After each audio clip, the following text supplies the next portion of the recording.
So I'll be recording the audio revision of employee stock option plans in DT. ESOP में क्या होता है? ESOP shall be taxable as perquisites in the hands of employees. किस साल में taxable होगा जिस साल में उसको अलॉट हो गया। एसएससी को जब अलॉट हो गया मतलब जो एम्प्लॉई है उसको अलॉट हो गया उस साल में टैक्सेबल होगा, लेकिन किस रेट पे होगा, मतलब फेयर मार्केट वैल्यू क्या माना जाएगा, उसका फेयर मार्केट वैल्यू माना जाएगा जिस साल में वो एक्सरसाइज कर, जिस डेट पे वो एक्सरसाइज कर रहा है, तो जिस डेट पे एक्सरसाइज कर रहा है उस डेट का फेयर मार्केट वैल्यू माना जाएगा। एंड उसका परक्यूसेट वैल्यू क्या आएगा, जो भी फेयर मार्केट वैल्यू है on the date when he is exercising the option, वो वाला वैल्यू माइनस करेंगे। उससे हम लोग क्या माइनस करेंगे, जो भी पैसा उसको देना पड़ रहा है उस वो शेयर्स के लिए, इस ऑप्स के लिए होता है ऐसा कुछ मिनिमल अमाउंट कंपनी लेती है, तो वो पैसा जो भी वो दे रहा है, जो बैलेंस बचता है वो ये उसका परक्यूसेट है। Very normal. अब देखो, अब अपना जिस डेट पे वो एक्सरसाइज कर रहा है ऑप्शन, उस डेट का फेयर मार्केट वैल्यू कैसे निकलेगा। सबसे पहला केस, जब वो लिस्टेड है on a single stock exchange, तो अगर सिंगल स्टॉक एक्सचेंज में लिस्टेड है तो जिस डेट पे अपना एक्सरसाइज कर रहा है ऑप्शन, उस डेट का एवरेज वैल्यू लेना पड़ेगा, ओपनिंग एंड क्लोजिंग का एवरेज वैल्यू शेयर प्राइस में, एक ही स्टॉक एक्सचेंज में है। एंड अगर उस डेट पे ट्रेडिंग नहीं हुआ है तो उससे रिसेंटली पीछे जाके जो भी डेट में ट्रेडिंग हुआ है उस डेट का लेंगे, जो कि उस डेट का क्लोजिंग प्राइस लेंगे, उस डेट का एवरेज नहीं लेंगे। जिस डेट पे अपना एक्सरसाइज हुआ है उस डेट पे अगर ट्रेडिंग हुआ है तो एवरेज प्राइस लेंगे ओपनिंग एंड क्लोजिंग करके। बट अगर जिस डेट में हम लोग एक्सरसाइज किए हैं उस डेट पे ट्रेडिंग ही नहीं हुआ है तो उसके पीछे जाके जो भी क्लोजेस्ट ट्रेडिंग डेट रहेगा उसका क्लोजिंग प्राइस लेंगे, not the average price. Similarly अब जब एक से ज़्यादा स्टॉक एक्सचेंज में है तो अपने हाईएस्ट वॉल्यूम जहाँ पे ट्रेड हुआ है वो वाला कंसिडर करेंगे, मतलब जिस डेट पे हमारा एक्सरसाइज हुआ है उस डेट का एवरेज लेंगे ओपनिंग एंड क्लोजिंग प्राइस का, और कहाँ पे लेंगे, जिस स्टॉक एक्सचेंज में हाईएस्ट वॉल्यूम ट्रेडिंग हुआ है। फिर अगर उस डेट में ट्रेडिंग नहीं हुआ है तो जो भी पीछे जाके बैक प्रीसीडिंग सच डेट, जो भी अपना डेट है जिसमें कि वो ट्रेड हुआ है, हाईएस्ट वॉल्यूम जिस भी स्टॉक एक्सचेंज में होगा उस स्टॉक एक्सचेंज का क्लोजिंग प्राइस लेंगे। ठीक है, पीछे जा रहे हो तो अपने एवरेज नहीं ले रहे, क्लोजिंग प्राइस ले रहे हैं। नेक्स्ट अपना आता है, अगर अपना लिस्टेड ही नहीं है वो स्टॉक तो अपने क्या लेंगे, लिस्टेड नहीं है तो अपना मर्चेंट कैटेगरी 1 मर्चेंट बैंकर उसका प्राइस निकालेगा जो कि सेबी के साथ रजिस्टर्ड है। ठीक है, किस डेट पे प्राइस निकलना चाहिए, date of exercise of option में निकलना चाहिए, नॉट लिस्टेड वाले के केस में बता रहे हैं। अगर डेट ऑफ एक्सरसाइज पे ऑप्शन नहीं, उसके पहले कोई डेट पे निकला है तो पहले भी निकल सकता है, लेकिन डेट ऑफ एक्सरसाइज के 180 डेज़ के अंदर अंदर पहले तक ही उसमें हम लोग अगर निकला हुआ है वैल्यू तो वो वाला वैल्यू कंसिडर कर सकते हैं। 180 days before the exercise of option और the date of exercise of option कर रहा है तो ठीक है, बट उसके 180 डेज़ के पहले पहले अगर कर रहा है तो वो वाला वैल्यू भी फेयर मार्केट वैल्यू कंसिडर किया जा सकता है, 180 डेज़। ठीक है, ये था अपना not listed on any stock exchange. अब देखो अपना पीरियड ऑफ होल्डिंग कब से हम लोग कंसिडर करेंगे, date of allotment, date of allotment जिसमें अपना टैक्सेबल हो रहा है परक्विसिट जिस डेट में जिस ईयर में डेट ऑफ अलॉटमेंट के हिसाब से परक्विसिट टैक्सेबल हो रहा है, तो अपना कॉस्ट ऑफ एक्विजिशन क्या हो जाएगा, देखो हमारा कॉस्ट ऑफ एक्विजिशन हो जाएगा जो पैसा हम पे कर रहे हैं कंपनी को प्लस परक्विसिट वैल्यू, मतलब अल्टीमेटली क्या होगा, जो फेयर मार्केट वैल्यू होगा on the date of exercise of option. समझ रहे हैं, देखो एक्सरसाइज ऑफ ऑप्शन का फेयर मार्केट वैल्यू था सपोज करो 200 रुपया और हमको देना था कंपनी को 20 रुपया का ईसॉप हमको मिला था। ठीक है, तो हमको क्या हो रहा है, परक्विसिट में क्या टैक्सेबल रहेगा, मेरा 180 रुपीज़ परक्विसिट में टैक्सेबल रहेगा एंड 20 रुपीज़ हम कंपनी को दिया है, तो परक्विसिट पे मेरा टैक्सेबल होगा जिस डेट पे अलॉटमेंट है उस डेट के बेसिस पे होगा, एंड मेरा डेट ऑफ अलॉटमेंट मेरा पीरियड ऑफ होल्डिंग स्टार्ट कर देगा, एंड उसके लिए मेरे को कॉस्ट ऑफ एक्विजिशन क्या लेना पड़ेगा, वो फेयर मार्केट वैल्यू ही हो जाएगा on the date of exercise of option.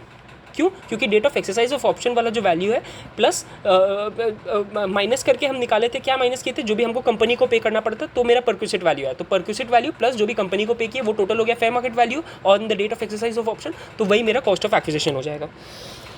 फिर अब देखो आगे अपना क्या बताता है, अगर ईसॉप्स में क्या होता है, स्टार्टअप्स होते हैं, स्टार्टअप्स में अगर ईसॉप दिया है तब अपना नया अमेंडमेंट आया है, इसमें क्या होता है कि स्टार्टअप कई जन को एम्प्लॉयज़ को अट्रैक्ट इसीलिए करते हैं कि ईसॉप्स उनको दे दिया जाता है तो फ्यूचर में वो लोग ईसॉप्स रियलाइज़ करेंगे। तो इसमें क्या होता है, देखो अभी तक जो था ईसॉप्स का केस, अगर आपको अलॉट हो गया है तो आपको टैक्स पे करना पड़ेगा एंड कंपनी को भी टीडीएस काटने का लाइबिलिटी होता है। टीडीएस काटने के लिए एक नया सेक्शन इंसर्ट किया 192(1)(c), तो उसमें टीडीएस लाइबिलिटी रहता है। ईसॉप्स जब कंपनी को अलॉट कर रहा है, एम्प्लॉय को अलॉट कर रहा है तब कंपनी को काटना पड़ेगा। बट स्टार्टअप के लिए हम लोग एक तो रिलैक्सेशन दे दिए कि हमारा किस चीज़ के लिए, एक तो एम्प्लॉय को पेमेंट के लिए, मतलब सेल्फ असेसमेंट टैक्स जो एम्प्लॉय पे करता है वो वाला पेमेंट के लिए, सेकेंड अपना जो टीडीएस लाइबिलिटी रहेगी कंपनी के हाथ में 192(1)(c), 192 में ही आ रहा है जो सैलरी का ब्रॉड हेड है, उसके अंदर 1C एक नया सेक्शन आ गया, सब सेक्शन आ गया, तो अपना 192(1)(c) में एम्प्लॉयर का लाइबिलिटी एंड जो अपना एम्प्लॉई है उसको कब उस पर टैक्स पे करना पड़ेगा वो लाइबिलिटी, वो दोनों हमारा डेफर कर गया है। मतलब पेमेंट का खाली लाइबिलिटी अपना डेफर किया गया है, लेकिन अपना टैक्सेबिलिटी वही रहेगा। क्या रहेगा taxability, on the year of allotment. Fair market value कैसे कंसिडर करेंगे, on the date of exercise of option. तो अपने जिस ईयर में हम लोग, हाँ अब देखो, अब अपना वो ईयर क्या है जब अपने को उस पर टैक्स पे करना है, मतलब TDS काटना है या फिर अपने को 140A में टैक्स पे करना है। देखो क्या होता है, अपना अगर जो भी साल में अपना अलॉटमेंट हुआ है उस साल से लेके हम लोग स्पेसिफाइड डेट मानते हैं 14 days, within 14 days from the specified date TDS cut जाना चाहिए या फिर एम्प्लॉय को पे कर देना चाहिए। अगर दोनों नहीं हुआ, मतलब क्या होता है, देखो एम्प्लॉयर अगर TDS नहीं काटा within 14 days from the specified date, तो एम्प्लॉय का लाइबिलिटी आ जाएगा कि एम्प्लॉय को उस पर self assessment tax under 140A pay करना पड़ेगा within 14 days from the specified date. And अगर एम्प्लॉय फेल कर जाता है तो employee will become assessee in default. तो मतलब एम्प्लॉयर अपना असेसी इन डिफॉल्ट नहीं होगा for non deduction of TDS, employee will become assessee in default for non payment of tax. देखो इसमें क्या होता है, स्पेसिफाइड डेट का मतलब अब समझना पड़ेगा। Specified date is the earlier of 3 things. Number 1, जिस साल में अलॉटमेंट हुआ है उस साल का end of the year of allotment plus 48 months और 4 financial years. End of year of allotment plus 48 months और 4 फाइनेंशियल ईयर्स, जो भी डेट आता है वो अपना स्पेसिफाइड डेट है, वहाँ से 14 डेज के अंदर अंदर लाइबिलिटी बैठता है, अपने को पे करना है। ठीक है, ये फर्स्ट ऑप्शन हुआ, मतलब and of allotment year plus 48 months और 4 financial years plus 14 days, first. Second, अगर वो सेल कर देता है, एम्प्लॉय सेल कर देता है, तो डेट ऑफ सेल उसके पहले सेल कर दिया, मतलब अपना 4 साल के पहले सेल कर दिया, तो सेल किया, date of sale plus 14 days, date of sale plus 14 days. Third अपना ऑप्शन आता है जिस डेट में employee ceases to be an employee of that company, of that startup employer, उस डेट से प्लस 14 डेज, मतलब 3 में से कोई भी एक। सबसे पहला end of allotment year plus 48 months, या फिर अपना सेल कर दिया तो date of sale plus 14 days. कौन सेल कर रहा है, ये एम्प्लॉय सेल कर रहा है। एम्प्लॉय अगर ईसॉप को सेल कर दिया मार्केट में या कहीं पे भी किसी को भी, तो date of sale plus 14 days. And third अपना employee ceases to be an employee of the startup employer, तो उस डेट से लेके जिस डेट पे ही ceases to be an employee, वहाँ से 14 डेज देखेंगे। तो 3 में से कोई भी, जो भी सबसे पहले आएगा वहाँ से 14 डेज कर लेंगे अपना, वो वाला डेट रहेगा। क्या चीज़ का लाइबिलिटी रहेगा, पहला तो एम्प्लॉयर का TDS काटने का लाइबिलिटी रहेगा। अगर स्टार्टअप एम्प्लॉयर भूल गया TDS काटना, तो उस पर एम्प्लॉय का लाइबिलिटी आएगा 140A में, उसको सेल्फ असेसमेंट टैक्स जमा करने का। अगर वो भी एम्प्लॉय नहीं कर पाया तो employee will become assessee in default. ठीक है, अब नेक्स्ट अपना इसमें क्या बताता है, अब देखो इसमें प्रोसीजरल एक तो ग्लिच आ रहा था क्या, कि हमारा टैक्सेबिलिटी तो पिछले साल का है जिस साल में हमारा अलॉटमेंट हुआ है, बट अपने तो 4 साल बाद या जब सेल कर रहे हैं या फिर जब एम्प्लॉयमेंट छोड़ रहा है उस हिसाब से अपने पेमेंट का देख रहे थे। तो असेसिंग ऑफिसर क्या करेगा, उसका डिमांड ऑर्डर भेज देगा, क्योंकि अपना असेसी जो है वो मतलब एम्प्लॉय जो है, एम्प्लॉय तो अपना परक्विसिट को दिखाएगा ही रिटर्न ऑफ इनकम में, टैक्सेबिलिटी में डालेगा ही, तो उसके ऊपर लेकिन टैक्स अभी नहीं भर रहा है। तो अपना एओ क्या करता है, उसका डिमांड ऑर्डर भेज देता है 156 में।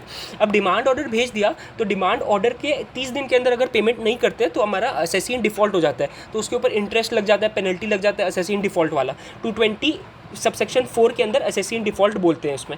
तो अब इस प्रॉब्लम से बचने के लिए एक तो सेक्शन 156 सबसेक्शन 2 लाया गया, जिसमें क्या बताता है, जिसमें असेसी को प्रोटेक्शन मिलता है कि वो डीबिंग प्रोविजन जो रहता है कि असेसी इन डिफॉल्ट हो जाएगा, 30 दिन के अंदर नहीं पे किया तो असेसी इन डिफॉल्ट हो जाता है, उससे बचा लिया जाता है। तो उसको चेंज करके कर दिया गया है 14 days from the specified date. मतलब अब अगर स्पेसिफाइड डेट जो अभी अपने तीनों में से जो भी अर्लियर था वो स्पेसिफाइड डेट था, वहाँ से 14 डेज के अंदर अगर एम्प्लॉय नहीं पे किया, क्या नहीं पे किया, सेल्फ असेसमेंट टैक्स, तब वो असेसी इन डिफॉल्ट होगा। बट अपना जो डिमांड ऑर्डर आ जाता था उसके 30 दिन के अंदर अगर पे नहीं किया, डिमांड ऑर्डर आ गया उसके 30 दिन, 156(1) का डिमांड ऑर्डर आ गया, उसके 30 दिन के अंदर पे नहीं किया तो असेसी इन डिफॉल्ट नहीं होगा। But 14 days from the specified date जो रहेगा वहाँ से उसको उसके बाद से उसको असेसी इन डिफॉल्ट मान लिया जाएगा अगर वहाँ तक भी पेमेंट नहीं किया। ये आया 156 सबसेक्शन 2। तो मतलब क्या हो गया, जिस साल में टैक्सेबिलिटी आया है, मतलब जिस साल में अलॉटमेंट आया है उस साल का हम टोटल टैक्स निकाल लिया, टोटल लाइबिलिटी निकाल लिया।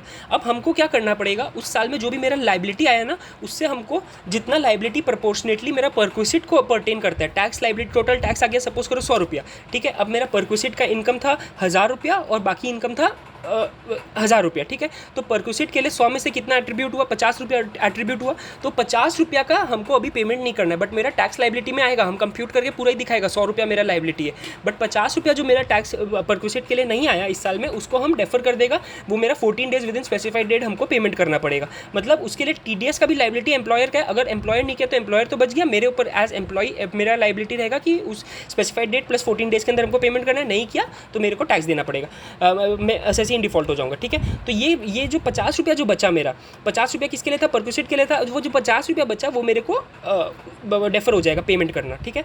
उसी के लिए मेरा डिमांड ऑर्डर अभी आ जाएगा। जैसे मैं अभी पेमेंट किया 50 रुपया, तो जो मेरा बाकी इनकम के लिए था अदर देन परक्विसिट, तो उसके लिए मेरा डिमांड ऑर्डर आ जाएगा कि 50 रुपया आपका पे नहीं हुआ है, बट आपका रिटर्न में दिखा रहा है इतना इनकम।